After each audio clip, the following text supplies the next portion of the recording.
Mr. Bradfield, welcome to the Boulder Bubble podcast. Thanks. I don't think I qualify as a mister. You can just call me Brad.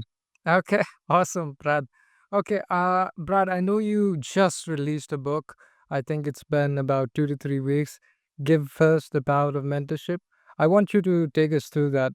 First, the title, and what does it mean to give first? Sure. The book combines two concepts. One is a philosophy that I refer to as give first.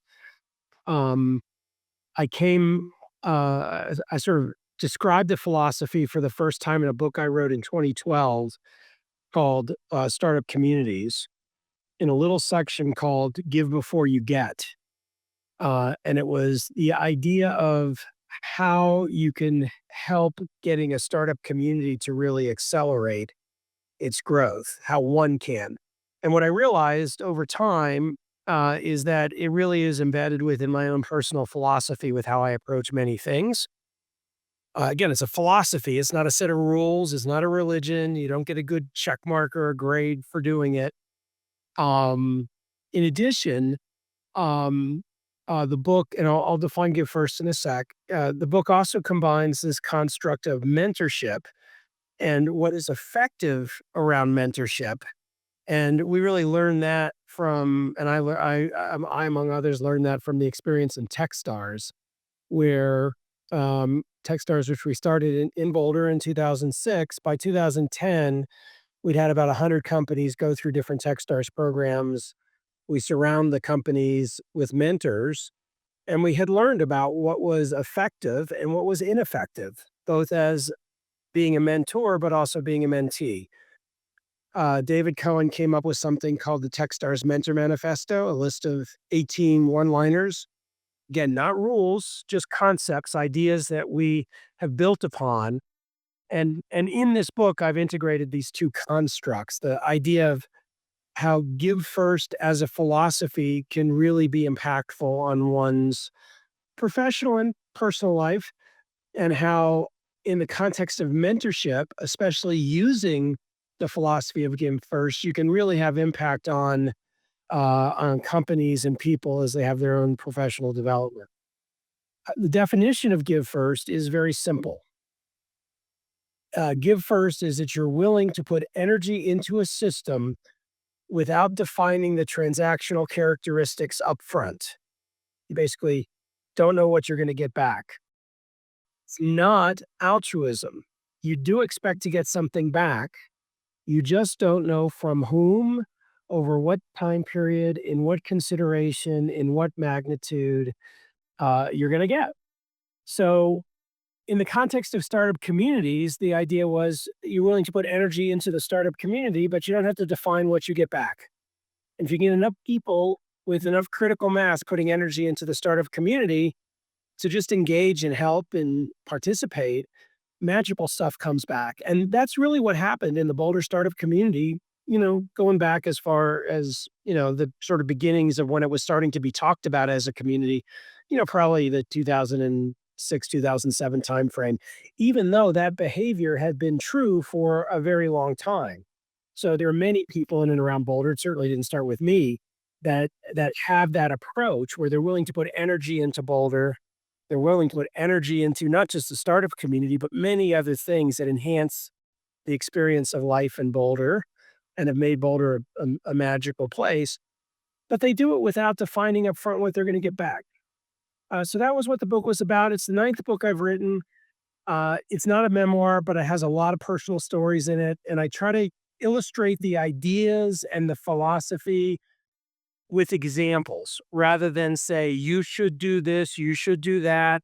My goal is not to say to anybody, you should do anything, you do whatever you want to do. It's some ideas to try to help people both put labels and names to things many people already do, and to try to put it together in a coherent philosophical way. Okay, okay. All of that's very interesting to me. And partly why it's interesting is that it somewhat runs counter to, and you can speak more to this given, you've spent more time in the profession, but it sort of runs counter to how one would approach venture capital, as far as I see it, and as an outsider. Uh, I imagine, that you definitely didn't start with this. If you would have, then maybe this book would have come sooner.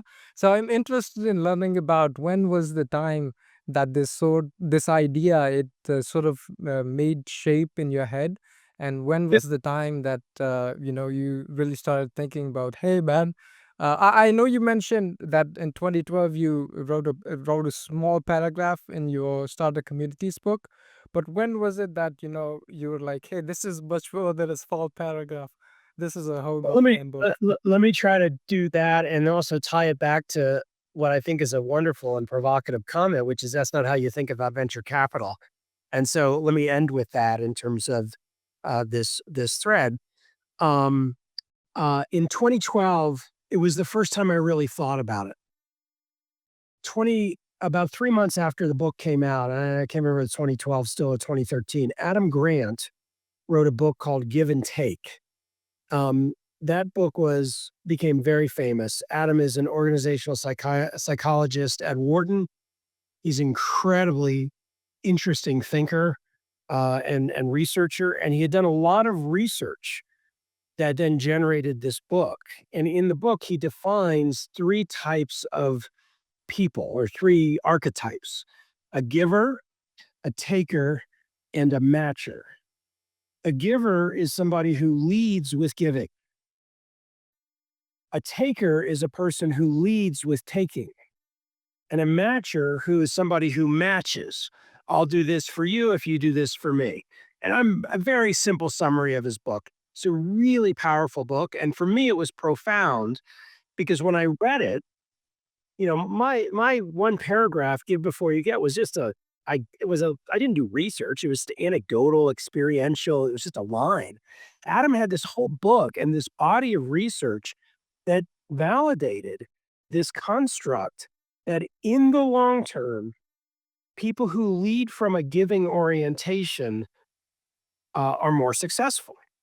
And really, what it was in the hierarchy, in the short term, a taker might be more successful, but over a long arc, somebody who has an orientation to leading with generosity or leading with giving is not 100% of the time. It's not a, it's a trend, but that category tends to be more successful. And also there's a whole bunch of it that he sort of links to in terms of the definition of influence and success. If the only definition of success is how much money did you make, that's kind of a crappy definition of success for a lot of people. Some it's not. If your only definition of success is how much power do you have, power and influence, I think that's a pretty crappy definition of success. People can disagree with that. If your only goal is money or power or influence, maybe none of this means anything. But if your definition of success can be broader than that in terms of what it means for you as an individual and how you participate in different ways, that moment was really profound for me. Like the combination of having this idea that I put into print and then reading Adam's book and research. Then over the next decade or so, that got woven into the fabric of a lot of the stuff that Techstars was doing as a value system. It got hashtagged into Give First because hashtag Give Before You Get's kind of not much fun when Twitter's only 140 characters. So, buddy at Techstars, Greg Cochran, started hashtagging Give First. And then we started using that as, again, a philosophy, as a value system, not as a rule, not as a you must behave this way, not as a thing to measure people against. There wasn't a KPI against do you give first, but it was a framing. I then, in the context of mentorship, as I started to link these ideas, looked backwards in time and my own arc. I started my first company in 1987.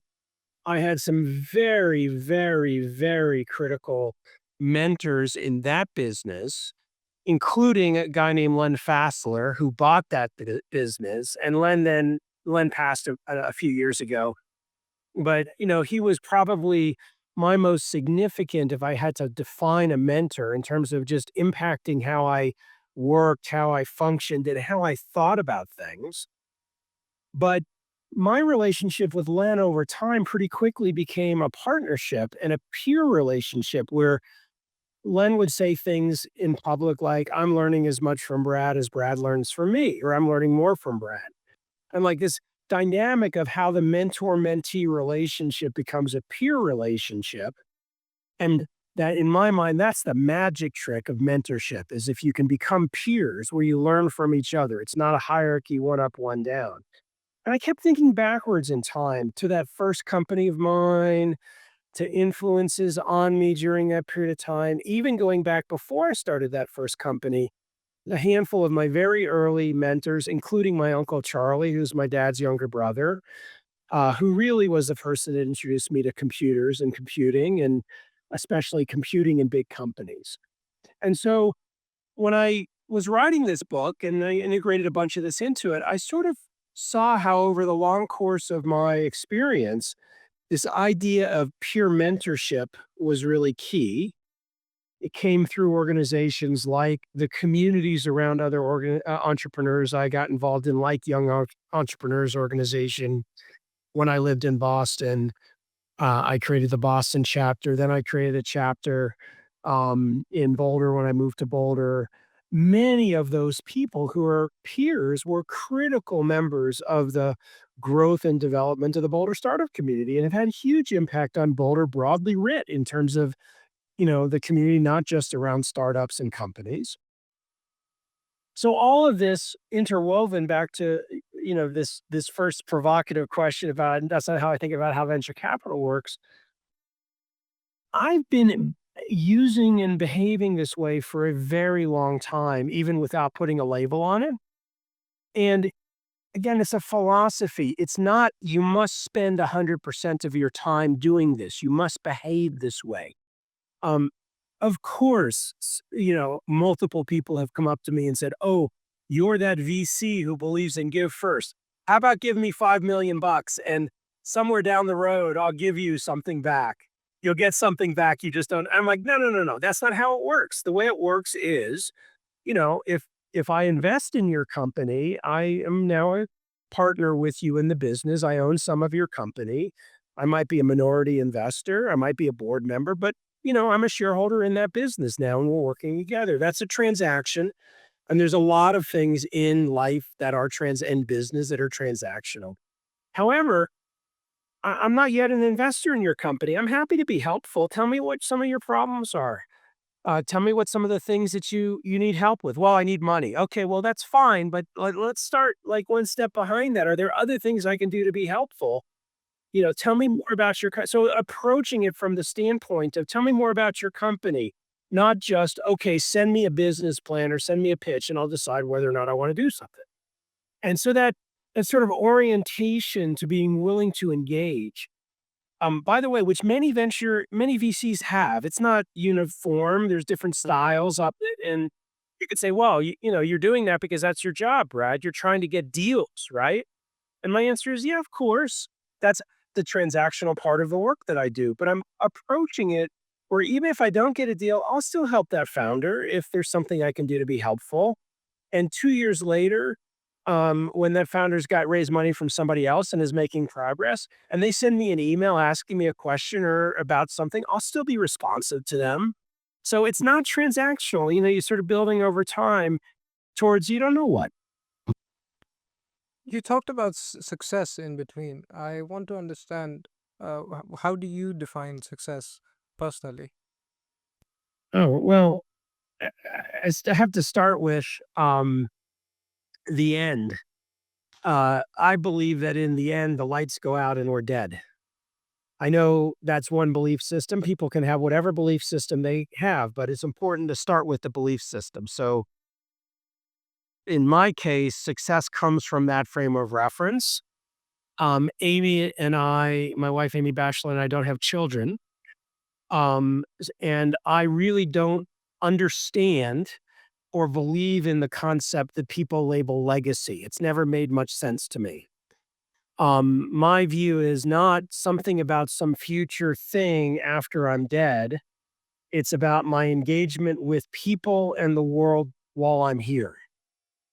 And the people include me. my engagement with myself, my engagement with the intimates that I have in my life, Amy, my family, my engagement with people that I have business relationships with, that I have personal relationships with.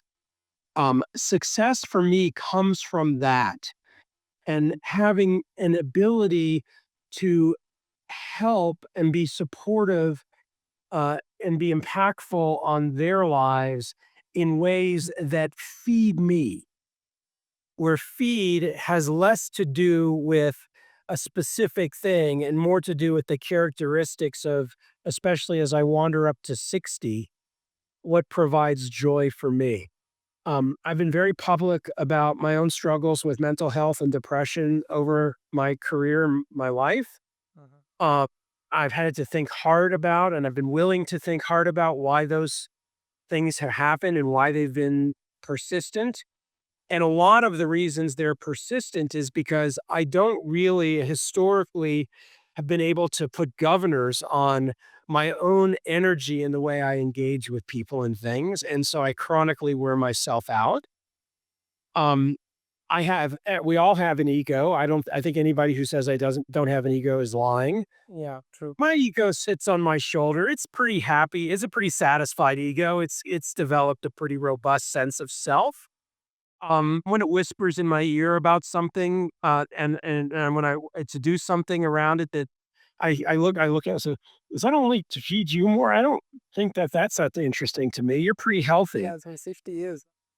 Right? So I try to, in the context of what I do, think about, what's feeding me and what's feeding the other people around me who I care about. Of course, that then expands in success into the places I live, the organizations that I care about, whether they're uh, for profit or philanthropic, nonprofit organizations. The values that I care about, wanting to make sure that those values, both I'm living to the best that I can. I make lots of mistakes and I fail at lots of things. It's part of a human condition. But to the extent that I can be additive and helpful in the places that I engage, that's success to me.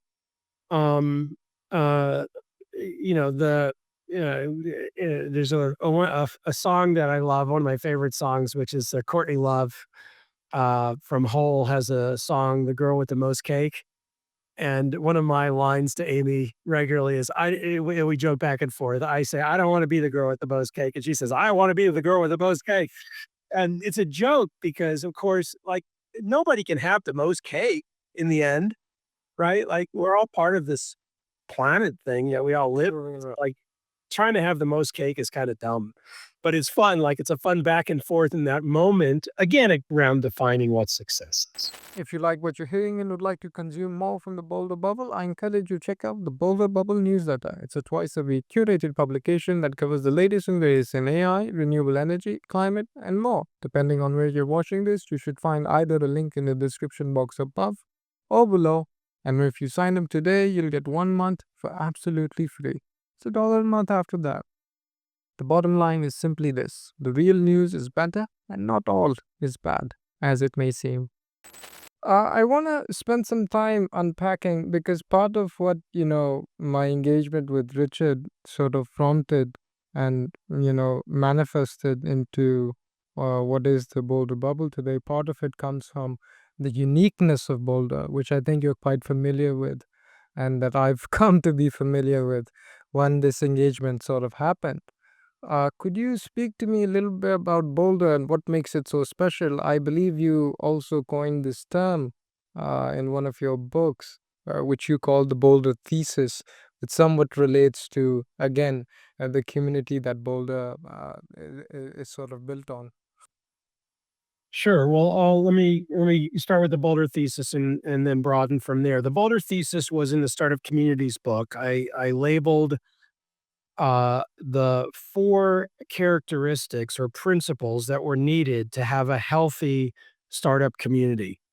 And an important part of this at the time, two things. One is, while today those four things might be obvious, at the time they were counterculture in a lot of ways around entrepreneurship. The second is they apply to any community, not just startup communities. So you can generalize the concept. I didn't try to in the book, but many have taken it and generalized it.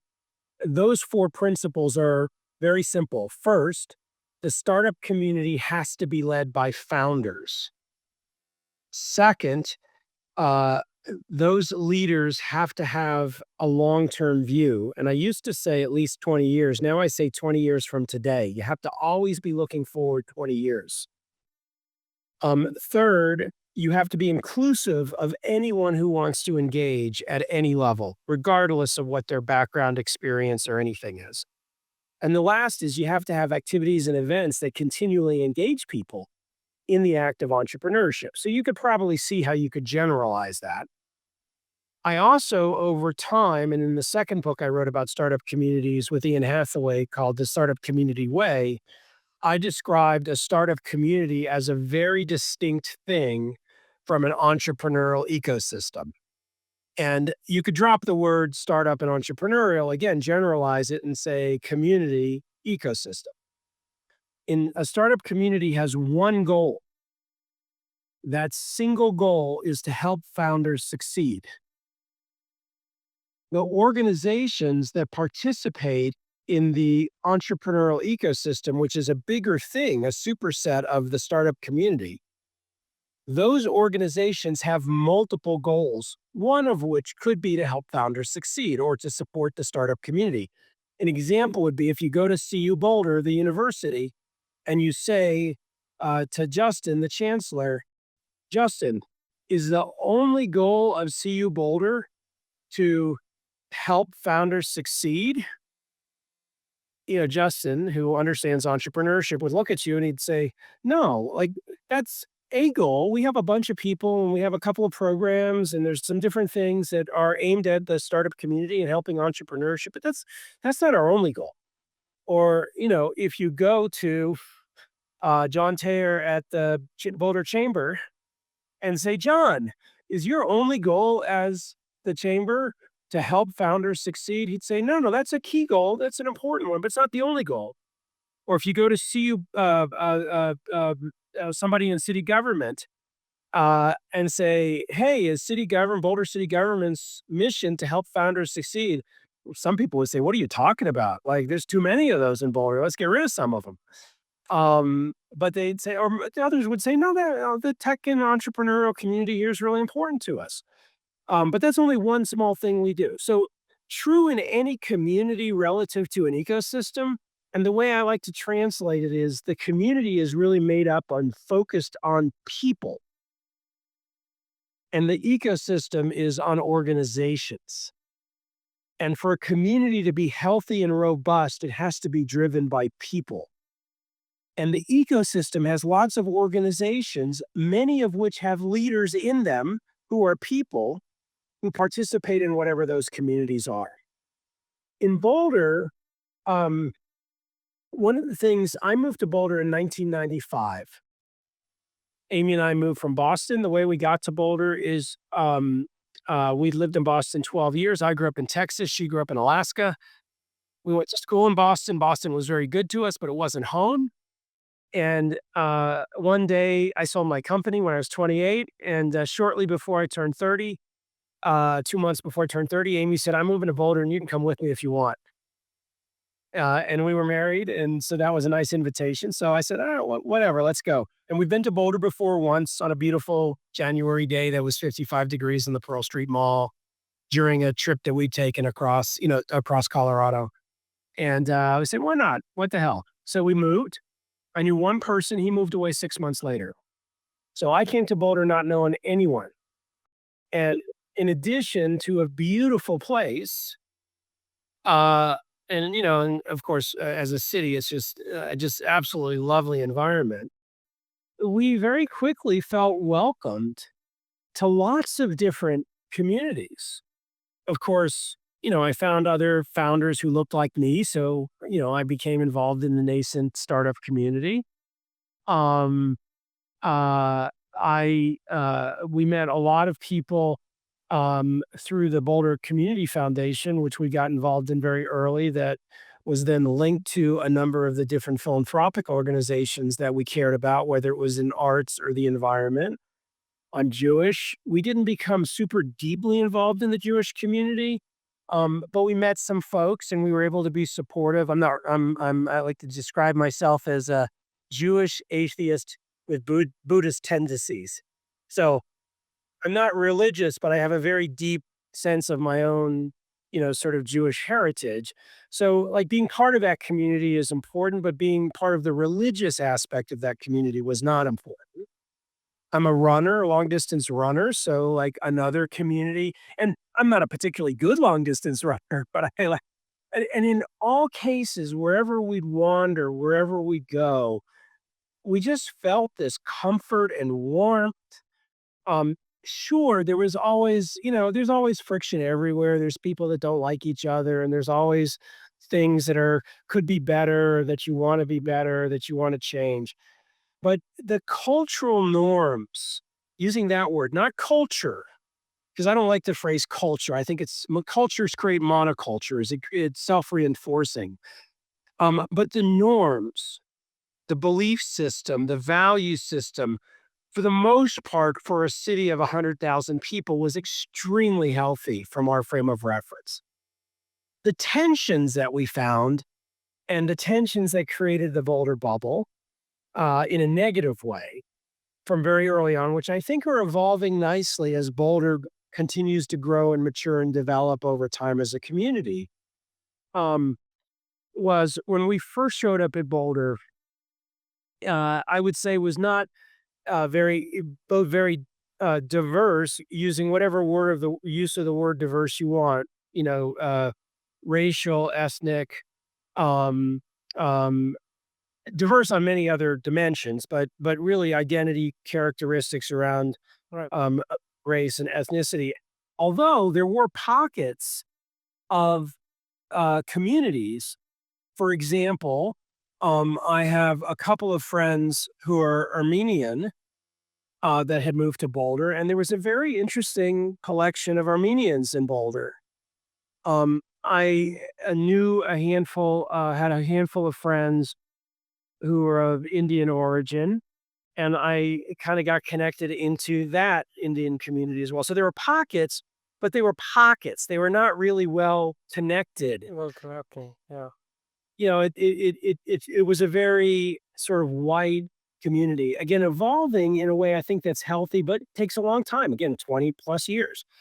That notion of inclusiveness, though, I always felt, and granted that, it was easy to feel that from the perspective of being a white male. But I was able to feel that in a positive way against some other parts of my identity, like being Jewish. I didn't feel like that was inhibiting. It was inhibiting in other geographies that I spent time in, as including in the United States.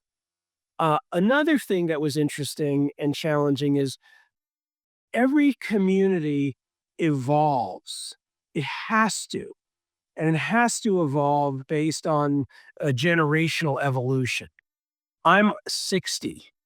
I don't know how old you are, but you don't look like you're as old as I am. Richard's older than me.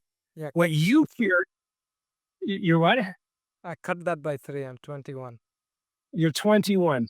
What you care about, your cultural norms and my cultural norms, hopefully overlap and reinforce in the context of Boulder. But many of the things, okay, so you can calibrate that. But if you're hanging out with Richard, my guess is that our cultural norms overlap. But what's important to you may be different than what's important to me. And what's important to you as you grow in Boulder and are part of Boulder and shape Boulder for the next 20 or 30 years is different. I don't believe it's my job to hang on to things by my fingernails. I think as people get older, you can, and Jerry Colonna says this really well to me. Jerry also he lives in Longmont, but he's a key part of the Boulder community now for quite some time, and is an amazing, wonderful friend. And Jerry would say, as you become an elder in all traditions, there's a wisdom tradition that's associated with any tradition, regardless of what your tradition is, the elders have wisdom, and the wisdom is very useful. A lot of traditions, the elders hold on to power. They hold on to the dynamics of what's going on versus the wisdom traditions where the elders let go. They back off, right? And it's a very interesting idea from Buddhism as well, right? The four categories of existence where, in the third, fourth of life, you're giving back. In the fourth, you become ascetic and you just, forgo all things. Now, I'm not going to suggest that that's the path, but for me, I describe very clearly, I'm in the third of life, and my job is not to control what Boulder looks like, not to shape what Boulder looks like, is to start to move into the background and let the next generation build what they're going to build the way they want while providing wisdom, support, help, active engagement still, but not controlled. And I think that's something that in my 30s and 40s, maybe even in my 50s, really saw in Boulder, where there was a generation that was holding on to the ideas and ideals that they had from the 1970s, 1980s, when they were, in their prime, that they continued as they got older to hold on to and resist any sort of evolution and change. And that evolution and change, as long as it conforms to those cultural norms of the community, is important. Now, if the evolution and change was, let's start building 30-story skyscrapers in the middle of Boulder, that would be bad. That's not the cultural norm of the city. The cultural norm of the city is that it's a slow growth to no growth city. Of course, there's some negatives associated with that. So trying to figure out how to balance that with cost of living in a way where you can have affordable cost of living in a college town. So when college students graduate or people come that are young, they can actually live in town versus have to move out of town. Like figuring out how to do those things, those are hard. Not suggesting they're simple, but listening to how somebody who's 21 wants to live and thinking about what kind of community we need to have in that, rather than from a perspective of being 60 and saying, oh, well, here's what I wanted when I was 21, and therefore that's what we should have. I think that as an evolution of the Boulder bubble, to maintain Boulder as a healthy community long term, making sure that the leaders are next generation leaders, not just last generation leaders. There's a short and beautiful story that I'd like to sort of add to what you just talked about before I move on to my next question. That sort of speaks to, uh, I guess, the crux or central theme. And what was your answer there? There's a gardener and his employer, and the gardener, the employer witnesses the gardener, make up this very beautiful garden over the passage of a few years. And he isn't really able to figure it out, the employer, what's going on. How is he able to do this? And one day he goes up to him and he asked him, well, you know, how have you managed to build up this beautiful garden? And he simply responds that I don't try to impede the growth of what I plant, but rather move aside. Beautiful. I mean, it's beautiful. Uh, I want to spend some time. You mentioned Len Fassler as someone that was a very close mentor to you, and I know that you were somewhat associated with SoftBank as well. And when they were starting their operations in the U.S., I imagine that Ron Fisher was then also someone that you were in contact with. Talk to me about these two people, because I think that these people were people that came to you in a very early time in your career. You already talked about Len. But what were some specific things that come to you when you think about these people that you got from them, and that also shaped your whole philosophy around mentorship? That I suppose you might not have to tie it in with everything you talked about startup communities. That's something we'll leave up to the viewer. But yeah, talk to me about these Sure. people. Well, I met Len when I was 28. I met Ron when I was 40. And I would put Ron also in that very sort of upper list of mentors who had enormous positive impact on me. And to answer the question, um, let me describe each of them very briefly, and then let me pick out a couple of things that I got from each of them as in my relationship. Len was initially a lawyer, so he's trained as a lawyer, and then with a partner, Jerry Pock, who's also a wonderful, incredible person who is a very significant mentor of mine and has some fun connections with Boulder. He was an investor with me in a company that was very, very successful in the internet bubble in Boulder called Service Metrics. That was acquired by a company called Exodus. Tom Higley and Raj Bhargava and Neil Robertson were the founders of that company. And uh, Jerry and Len went on to build several companies. And one of their companies was the one that bought my company. That company turned into a company called Ameridata.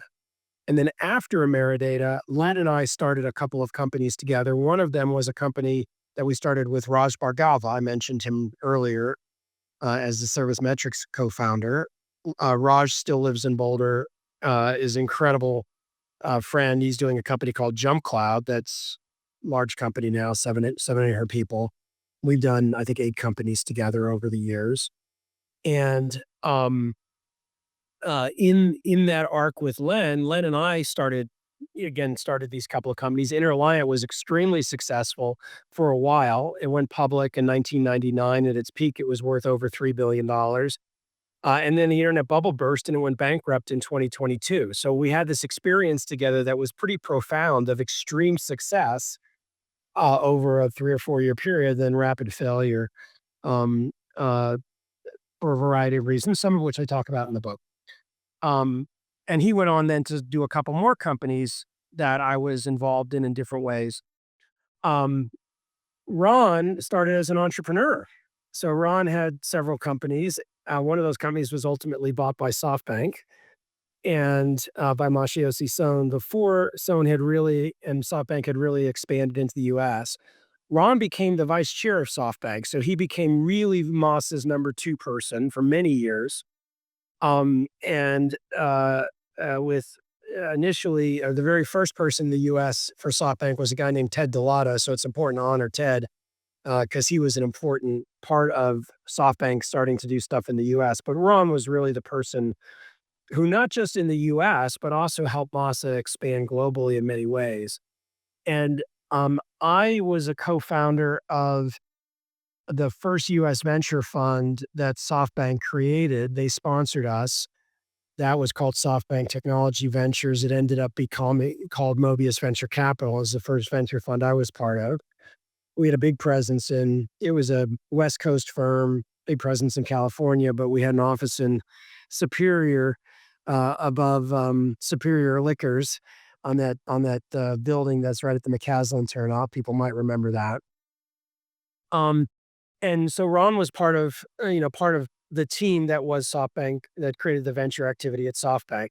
And I got to know him and worked with him really closely. We sat on some boards together. And to this day, still have a close relationship and we talk periodically and we're on a board together of a company in Boston. That's the background. The specifics from each of them. From um, Len was always present for anyone he was engaging with. Um, he was one of those people that everyone that worked with him would follow him to the end of the earth, not because he was this incredible charismatic figure that you just wanted to be in their orbit, but because you knew that no matter what was going on, Len was going to be there for you. And he'd be there in the good times and he'd be there in the bad times. And that was a big part of it. The second was Len was always interested in whatever was going on that was new to him, especially with new people, especially with new people younger than him. So he had this sort of curiosity around him that didn't just translate into just messing about, but like he was trying to incorporate it into his viewpoint of what was going on and where things were going. The another, and I'll try to do this with quick hits. I learned how to do deals from Len and Jerry, but even more from Len. Len's a kind of deal maker who is not trying to take all the nickels off the table. He's got clarity on what he's willing to do. He's not at all bothered by random behavior by the other person. He isn't concerned with the other person not being comfortable with whatever's going on or getting angry or having a reaction. Doesn't phase him.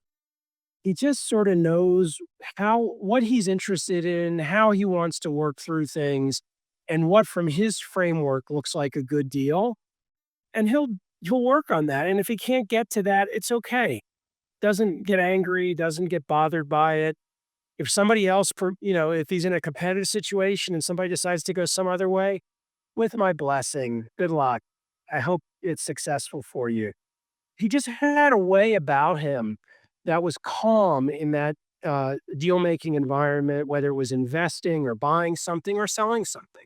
And so I learned a lot of that from him. I'll flip to Ron and start with Ron. I saw the same thing with Ron. Ron's done deals, I mean, at a level much larger than I could ever envision. And with Masa, a whole nother level of Masayoshi Son, a whole nother level of things. But like Ron and Masa's approach to it, Masa had a different style than I have very much, but Ron's style was very similar. I really learned from him. It was just calm. It was, you deal with lots of stressful things in any sort of deal making situation. And rather than react to it, just sort of, understand that it is whatever it is and work through it. Another thing I really learned from Ron, like Len, had a style that was a wonderfully soft, generous style versus a hard-edged, rough, aggressive style. Uh, they were serious. Like there's a line from Logan Roy says to his kids in Succession, for people that watch Succession, one of my favorite moments is near the very end, and he just gets pissed off at his kids after trying one more time to convince them to support him on something. And he just says, "You are not serious people. You're just not serious people." These guys were serious, but they had a way about them that was just calm and easy to relate to and easy to engage with. And for Ron, what I saw was he had to deal with, because he was, Moss's number two, there were a lot of deals that went bad. There were a lot of deals that SoftBank did that worked really, really well, but there were plenty that didn't. And I've been involved in lots of things that succeeded, but I've involved in lots of things that failed. And the way Ron dealt with things that were going off the rails or had gone off the rails or were failing was unreal. It was so calm, so gracious, so thoughtful as he dealt with the really hard shit. And sometimes he could help get something that had gone off the rails back on the rails, and sometimes it wasn't gonna. But the way he approached it was one that was always a net positive for the situation and for the people involved in the situation. Whereas so many people, when things are problematic or difficult or in conflict or really starting to fail, a lot of people are net negative in their interaction with that thing. They make it worse, not better. And so I really learned that from Ron. And maybe the last, I think I had this coming into the relationship with both of them, but it was reinforced. Was just being your own person.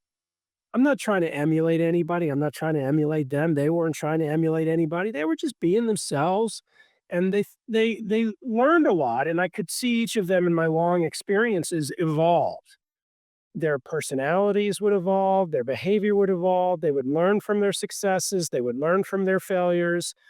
they would change their mind about some things that they used to think worked a certain way, and then after it didn't work that way a couple of times, sort of step back and say, "Huh, that doesn't really make sense to me anymore." They would challenge their own thinking rather than just challenge other people's thinking. Um, those are some things I learned from the book. Brad, I know we're short on time. I would like to spend some minutes talking to you about AI generally. When Richard introduced you to me, I found myself on your blog, and a few days ago you wrote a piece where whatever LLM you were using was hallucinating away what you've done in your life. And so, there's a lot of things going on with AI that, I think, given your sort of current activities with the Foundry and Techstats, I imagine you're in touch with on a daily and practical level. There's talk about AGI, the risks, stuff like that. Uh, Generally, if you were to speak on AI, what do you think is the core sort of value proposition that's being offered to someone that's not necessarily an AI scientist or an AI engineer or someone that's directly involved in the development of the technology, but rather detached from it? Well, I think for all of us that use computers, which is, almost everyone, not everyone on the planet, but many, many people on the planet, where computers are defined also as, this thing, uh, and any other device that has any kind of compute, anything associated with it, which by the way, now is your microwave oven, um, your car, of course. What, uh, what we're dealing with and what we benefit from is just another evolution of a very, very long arc of software. I think a mistake people make is they get tangled up in what I like to say anthropomorphizing AI, and trying to think of AI as a substitute for a human being. It's not. Start from the standpoint that AI is just software. It's software in the same way that if you go, you're only 21. So if you're 21, you never lived before the web. But if you go and you're 21, you probably had an iPhone as your first phone device or something like an iPhone or Android, no? Yeah, Android, yeah. Where did you Right. get Yep. on though? I mean, when You had a smartphone. You didn't have a phone that flipped or that had right? So you're already using a computer as your first device when you're interacting with things. Like my first phone, you had a thing, you picked up a thing and you took a thing and you went like this. And then you had to lift your finger up and that was the first number. And then you had to do this and lift your finger up and that was the second number. And then this again, and that lift your finger up and that was the third number. That's my generation, right? There's a generation even before that. So it's this very long arc of evolution of how software has helped us. So the software that we use today before the introduction of AI was profoundly better than the software that we used in the 1970s or 1980s or 1990s. And of course, with the internet and then with mobile phone, and then with the evolution of the smartphone, and the evolution of broadband and the evolution of wireless, the evolution of how we interact with computers, along with the hardware continuing to improve, we're just at another one of those gigantic, you can call it an inflection point, step function, whatever, with this category of software that today is labeled AI. And it's labeled AI mostly for marketing.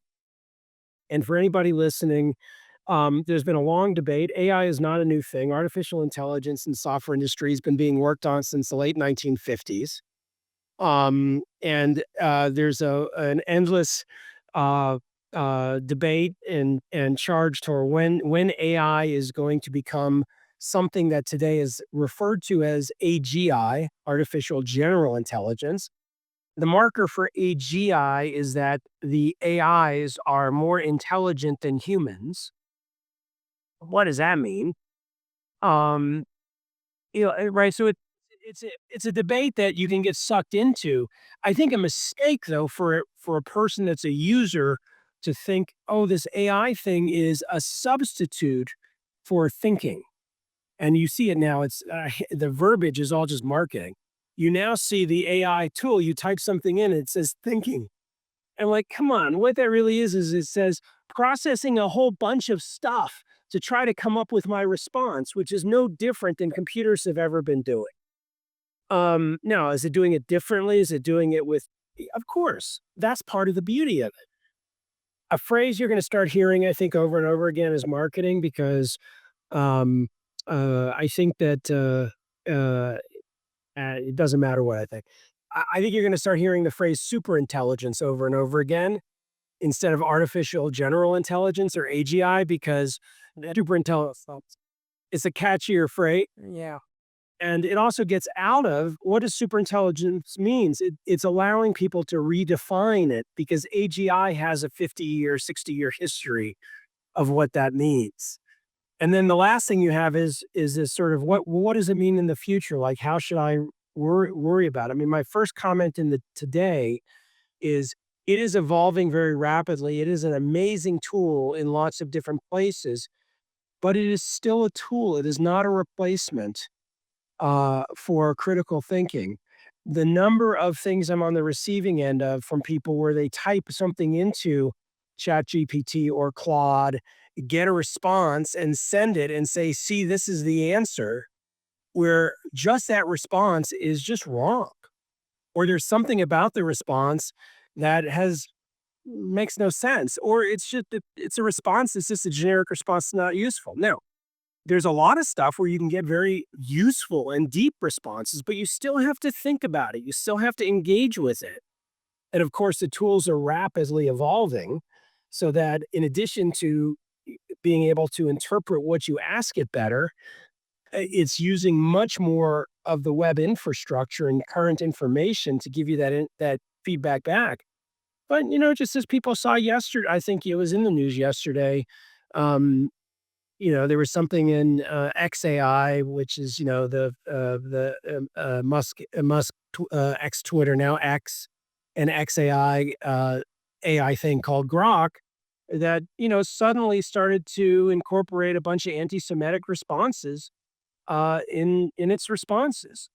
And the question, well, why is that happening? Well, the technologists can say all kinds of things.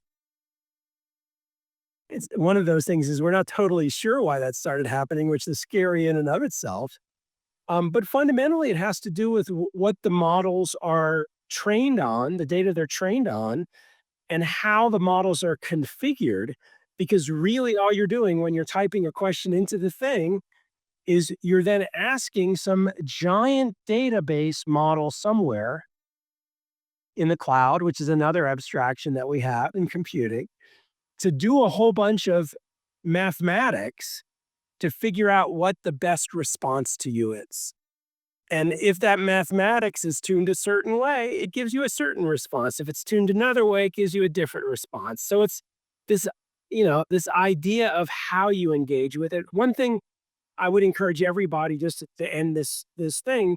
If you're an end user and you're using whether it's Grok or ChatGPT or Claude or Gemini, and you ask it a question, ask it a series of do two experiments. One, ask it a series of challenger questions. Are you sure about that? And maybe make a specific thing. Are you sure about specific thing in the response? Or ask it, that doesn't feel right. Did you lie to me about such and such and such and such? Or use a technique called the 5 whys, which if you're not familiar with, look on Wikipedia. It's well defined on Wikipedia, which when something gives you something, you ask it a series of whys. And you can be as simple as just asking, the tool you're using why, and then it gives you an answer. And then you say why and giving that an answer. Or you can be a little more directive and say why, blah, blah, blah. And just watch what it responds to you. And at the end of 10 or 15 minutes of engaging, step back and ask yourself if you think this thing is really demonstrating critical analysis in the same way you would. Which, oh, by the way, human beings make mistakes all the time. We get stuff wrong all the time. So getting it wrong or hallucinating is not the issue. It's the problem of deciding that the thing it's telling you is truthful. The thing that's telling you is factually correct. Everything we've just talked about for the last hour, some of these things might not be factually correct. Plenty of people listening might totally disagree. They might think the way I'm saying it is completely stupid. That's what we do. So it's no surprise that the machine is giving us information that we have the same reaction to, but a lot of people are not using their own critical thinking to react to the information they're getting, and that's a problem that we need to be thoughtful about. A quickie, very small quick. We'll almost end on that, but you give me one more, and then let's end. This talk of AI being sentient, is there something there? I don't have a fucking clue. Okay. Uh, and let me just say, Okay. Yeah. that's a good answer, right? But I'll tell you what the dynamics of it are. At one end of the spectrum, it doesn't. At the other end of the spectrum, it does. Okay, so let's get to the spectrum of it does, right? And the spectrum it does, one of two things are going to happen. The Terminator future, and it's going to exterminate us or try to exterminate us. And the other where it actually makes society better. How is that different than what human beings have been doing to human beings forever? So that's my answer. It's like, I'm not going to worry about it. I think that technology can be both a force of good and a force of bad. And, we have, for example, the atomic bomb and we have fusion reactors. And I think there's a lot of people who think fusion reactors may be the solution to a whole bunch of global energy problems. And I think many people think that the atomic bomb is an incredibly scary and human exterminating potential. But there's a whole bunch of people that think that you have to have a whole bunch of atomic bombs to make sure that the other people that have atomic bombs don't use their atomic bombs on you. What can I do about any of that? Nada. So, in the context of AI, you kind of have to engage. Like, what can you actually do about it to encourage the path that's a force of good, recognizing that path of force of good is from your frame of reference. And oh, by the way, the AIs have all of human knowledge. They know all the things that we as a species have been doing to try to exterminate each other for since the beginning of time. It's not a new idea that I want to Only keep. makes the Terminator likelihood more likely. Well, maybe, but like, is it a new idea that a person has been trying to kill their neighbor to take over their neighbor's backyard? Not a new idea in our species. And so, I think anthropomorphizing the technology is dangerous because it quickly leads us down paths that are very hard to process. Because we're trying to say, well, we want this AI thing to be ideal against the backdrop of a human thing, which is by no means ideal, but is very interesting and complicated and generates lots of powerful and fascinating phenomena in the universe, or at least on this planet. Give us The Power of Mentorship. You can buy it on Amazon. The link is below. Brad, thank you so much for doing this. And I hope that when you write your next book, we'll be having some sort of conversation Oh, like this again. this was a joy. Reach out anytime if I can be helpful to you with what you're doing. Tell Richard hello, and I'm sure we'll be connected in the future. Awesome. Awesome. Thank you, Brad. Thank you.